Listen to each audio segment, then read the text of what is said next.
Welcome mixed media fans, it's video hop time and there's lots of lovely prizes as well as lots of lovely inspiration to enjoy too. So a massive thank you to the generous companies for offering up the prizes and also a thank you to the organisers for having me along on the hop. Now I've put the details of the prizes and how to enter as well as the closing date as well, so everything you need in the description, so do check that out so you know how to enter and what's up for grabs as well. And make sure that you leave a comment on each of the stops along the hop to be in with a chance to win. And of course, like and subscribe and share the news with your arty friends too. Now you have a good few days to soak up all of the lovely inspiration and enter into the giveaway as well. So plenty of time to hop all of the videos and leave comments along the way. And I've linked up the next video stop on this hop at the end of this video and also in the description as well.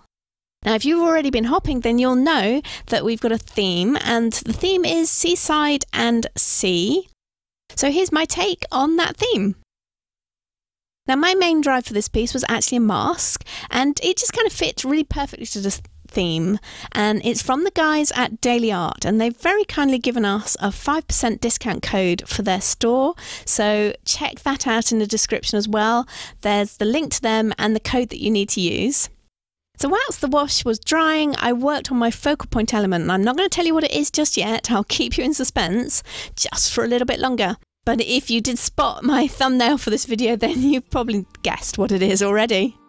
And I have so much pretty pattern paper sort of hanging around because I'm kind of addicted to it, and it really needs using up. So I thought I would use it today to collage a little patchwork. And my addiction's so bad that I keep all the small pieces as well, and doing something like this is perfect for those tiny little pieces, isn't it? But then I did trim down some bigger pieces as well. Okay, now that's got to dry, so it's time to reveal what the focal image is that I'm going to use for this project. It's something seaworthy that would fit with the lovely waves from that mask. And it's a whale. Now I did sketch out a few different whales to get the size and the overall shape that I wanted, and just to make sure that it fit really well. And once I was happy with the shape, I used some layout paper to make myself both a mask and a stencil for my sketch. And I only really needed the outline of my whale for this step, but I make sure that I keep that original sketch to hand so that I can refer back to it later. And I really like using layout paper for this kind of job, as my regular viewers will know. It's very lightweight paper so that you can just about see through it, and it works like a tracing paper. It's delicate but still quite sturdy for making these kind of masks and stencils, and very easy to cut through. Of course, you don't have to use layout paper at all. You could just use tracing paper, or in fact, you know, for jobs like this you could use baking paper. And once I've got my stencil and mask all cut out and that patchwork patterned paper is dry, it's time to cut out my whale. Now I really liked that phrase in the cluster of flowers, and I tried very hard to make sure that it was somewhere central in my patchwork, so that wasn't by accident, so that I could make sure that it was included in the whale. And the same goes again for that little bird cage and also the tiny little chair on the left, if you can see that. So I made sure I put the placement of all of those in line with each other so that they would hopefully end up in my whale, and just moving the stencil around means that I can make sure that that happens. And once I'm happy with the position of the whale stencil, I'm just going to add the cutout back in and remove the stencil carefully and without moving that mask. And if you're wondering why I went through this bother and why I didn't just draw inside the stencil, well, I'd taken a lot of time to get the size of my whale exactly where I wanted it, and if I had drawn inside the stencil, then cut it out, it would have ended up very slightly smaller than the whale size that I actually wanted to finish up with. So that's why I did it this way round. And once the whale was cut out, I referred back to that original sketch just to help me to add in the details. And I collaged my paper with some gel mediums, so it kind of seemed fitting that I would use acrylic paint over the top to add in these details, and it just so happened that within my acrylic stash I had the perfect colour that would work with these pattern papers. And I also use an iridescent too to just add a little bit of shimmer in places.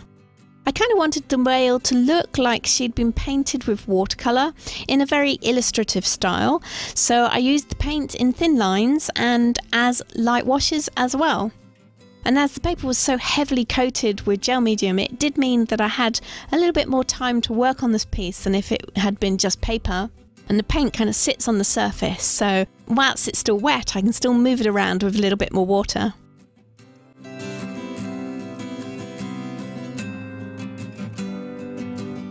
So let's get back to that original watercolour wash. It's dry, so time to remove the stencil and see what kind of print we got. And I think it was around about the time that I was painting a whale that my ideas just completely changed up from that underwater scene to where I actually took the project in the end. So I trimmed down my watercolour panel and started to play around with the patterned paper again. I mean, any excuse to use up that paper, right?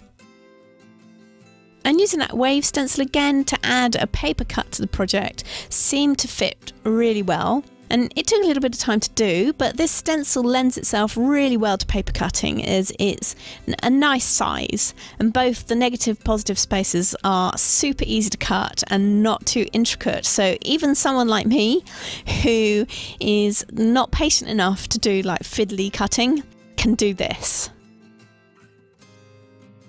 So once I had that cut out, it was a case of some playing around with the placement to get it just right, and I did cheat a wee bit and trimmed off the area of that paper cut that was hidden, so where it was underneath the watercolour panel.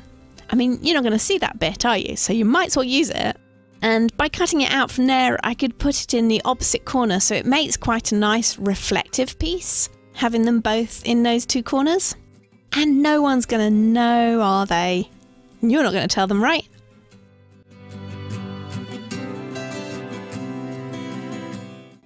I can't tell you exactly why I didn't stick my watercolour panel down at this point. I really should have. But at the time, I was kind of keeping my options open and thinking about perhaps adding some more pieces underneath. If I had stuck it down, it would have made it a lot easier at this point, but I didn't commit myself. So I added my watercolour splashes.